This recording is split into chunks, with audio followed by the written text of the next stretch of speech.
Hey, how you doing? This is a talking dude. Thanks for watching. I'd like to talk in this video about the problem I have with equality. Equality is a widely popular idea in politics, and the campaign against inequality drives a lot of political activity.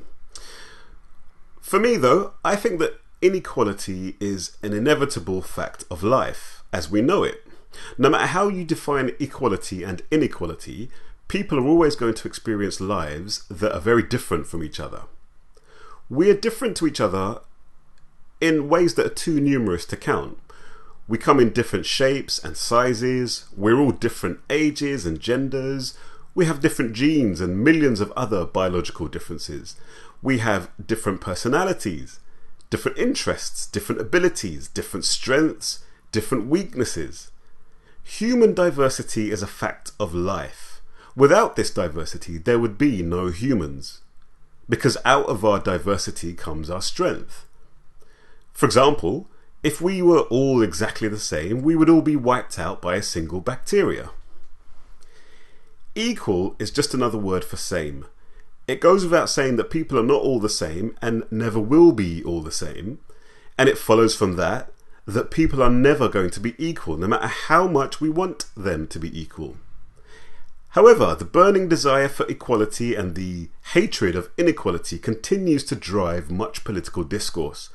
All of the main political leaders in the UK, for example, hit hard on the equality drum to garner support. The most popular form of egalitarianism is the concept of equality of opportunity.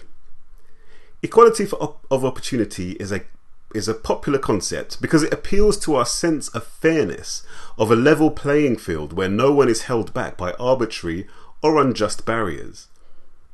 On a simplistic level, this sounds great and no one would really argue against it. But once you start thinking about how this principle could work in practice, numerous problems emerge, I think. For example, there's some basic questions about defining terms. What counts as an actual opportunity exactly? Say in the context of employment, how do you define or how do you determine when a person has had an opportunity to do a particular job? Is it when they have seen it advertised? Is it when they have completed an application form and sent it off? Or is it when they've had an interview for that job? Furthermore, how do you decide which opportunities need to be equalised? I presume that no one believes that every single opportunity can be equalised because there are no limits to what can be defined as an opportunity. So how will it be decided which things need to be identified as opportunities that need to be equalised? And how would you even decide when an opportunity has been equalised? Let's talk about this point a little bit more. For example, let's talk about the opportunity to do a particular career. Does equality mean that we all have the same number of career opportunities? Supposing you and I both have the opportunity to become a banker, but in addition you also have the opportunity to become a plumber. You have a greater range of choices than me, so does that mean that we have equal opportunities? Or unequal opportunities? How about if we both have two career opportunities, but for very different types of careers? For example, you've got the opportunity to become a waiter or a road sweeper. I've got the opportunity to become a neurosurgeon or a lawyer. We both have two choices. So in that sense, do we have equal opportunity? Or does the fact that my two choices are going to lead to much better paying jobs than yours, does that mean that we have unequal opportunities? One popular idea that is doing the rounds in recent years that could help to simplify all of this equality of opportunity stuff is universal basic income. This is an idea that basically the bloated, wasteful and impossibly complex welfare systems that we currently have in most Western countries should be replaced by a simple cash payment made to every single citizen. Unusually, this idea is quite popular amongst people on both the right and the left. Those who like it on the right, political right, see it as a way of slashing welfare inefficiency and waste, and those on the left see it as a great manifestation of their egalitarian beliefs. The Swiss voted against the idea in a recent referendum, but Finland is starting a trial of universal basic income, and various parts of the Western world are doing the same, such as Scotland. Giving everyone the exact same amount of money can be seen as a nice simple form of equalising opportunity. Money makes the world go round, after all. So if you just give everyone the same amount of money, you are giving them equal opportunity. They can decide what to do with the money, and there you go. But let's think this through using the give a man a fish proverb. Give a man a fish and he'll eat for a day. But what happens if you teach a man to fish? Well, it depends, actually. One man might, having been taught how to fish, might go off and start a business training people how to fish. He might then invest his profits intelligently so as to eventually retire at 50 years old, comfortable and secure. The other man might go and start fishing for himself, eating whatever he catches. He never catches more than he can eat very quickly. He lives a simple life, it's all fine, but eventually he gets old and he can't fish anymore. He'll need someone to give him a fish to eat. Now, of course, these are two extreme examples, but there could be a whole range of different outcomes in between these two extremes as to what would happen when you teach men to fish. These differences would reflect people's different interests, desires, skills, weaknesses, etc. And it's the same with universal basic income. Different people will do different things with their income, their basic income, which will result in different outcomes. And this is the point. This is the big glaring issue. Equality of opportunity will always lead to inequality of outcome. Why? Again, it goes back to the foundational point that we're all different. In July 2015, Vox magazine posted an article entitled "The Case Against Equality of Opportunity. It's an incoherent, impossible ideal, and if we're really going to fight inequality, it needs to be abandoned," unquote. That's the whole title. The article perfectly captures, actually, some of the problems with equality of opportunity. So, quote, "Equality of opportunity is a morally heinous idea. It is a way for us to justify the abandonment of people who, we insist, were given opportunities and squandered them. Even if it were possible to achieve equality of opportunity, it's not an achievement worth fighting for. The motivation to work hard and make serious effort isn't simply a personal choice. It's the result of millions of environmental and genetic factors. Did your parents push you growing up? Are you predisposed to depression? Did you go to a good school? Were you held as an infant? Did you inhale lead fumes as a child? The ability to work hard is a privilege spread unevenly across genomes and households, with more going to the rich than to the poor. People who struggle with motivation due to factors beyond their control, be it genetics or mental illness or socio-economic deprivation, do not deserve our scorn. They deserve our help," unquote.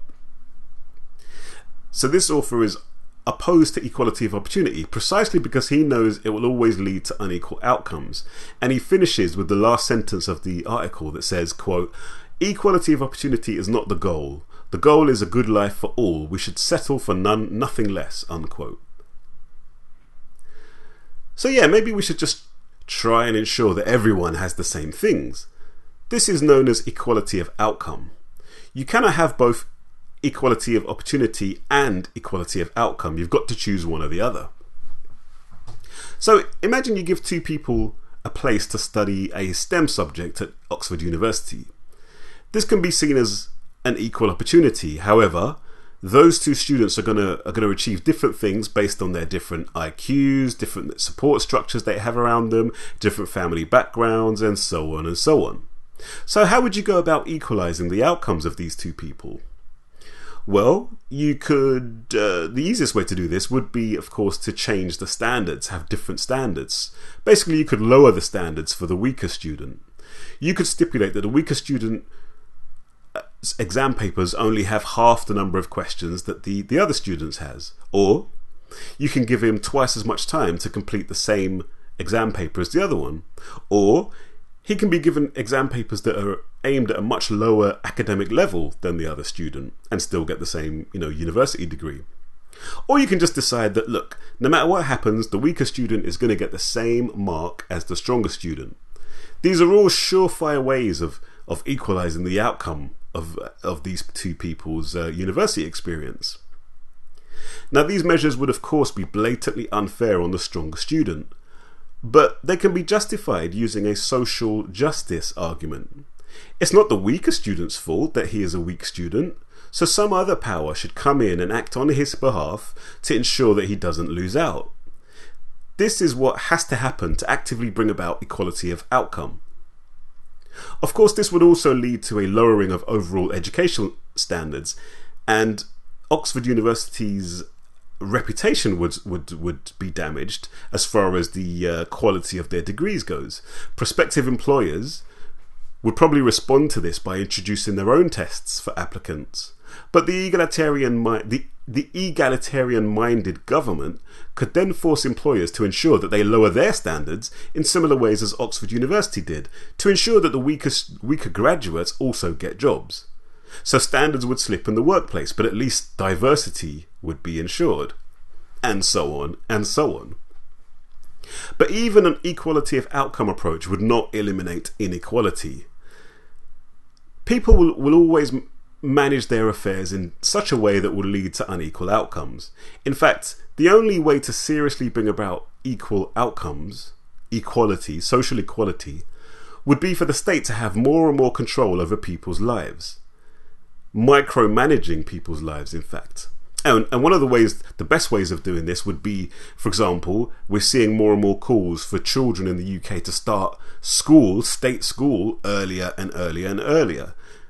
Because the idea there is that inequality, that one of the main ways that, poverty and all these things are transmitted is intergenerationally from parent to child. And if you can thus bring in the child into the state system as early as possible, then you would remove that kind of transmission of inequality. And we're actually seeing calls for this to happen. Personally, I'm not especially bothered by inequality. In and of itself, the existence of inequality or differences in people's life outcomes is not a negative thing. What does concern me is people not having sufficient food, clothing, shelter, healthcare, safety from abuse, neglect and violence, and so on. And I think this is where the state can and should play a role in ensuring people have these things. But let me just briefly say that I don't think that welfare is necessarily the best way to do these things in all cases, but that's for another video. The problem to be addressed here is not inequality, actually. The problem is insufficiency. Likewise, I'm also concerned if the reason that people are poor is because other people are stealing from them. There's a lot of rhetoric about inequality which assumes that the super rich or the wretched bankers are getting fat by stealing from the masses. This is kind of standard rhetoric when you look at the unions like RMT who are causing misery for people in my city, London today and others. But if this is the case, and of course this is the case in some ways, there's no getting away from the fact that, for example, the fact that we all had to bail out the corporate friends of the political class in 2007, 2008, 2009, the fact that we had to do that shows that indeed there is this transfer of wealth from the poor to the rich, and that needs to be dealt with. But that there isn't really an issue, again, of inequality. The issue there is one of corruption and corporatism, if you want to call it that. Trying to enforce equality could only result in huge state meddling in people's lives and eventually tyranny and totalitarianism. And anyway, anything short of that, you'd never actually eliminate inequality. Even totalitarianism will never, you'll never get a complete eradication of inequality, because people will always find ways to do what they want to do, and people doing what they want to do and what they can do will always result in unequal outcomes. I'd much rather live in a society where there are high levels of income inequality, but the average income is very high, as opposed to a society where there are the incomes are very equal, but that average income level is very, very low. Thanks for watching. This is a Talking Dude. Subscribe to the channel if you haven't already done so. Take care. I'll see you soon.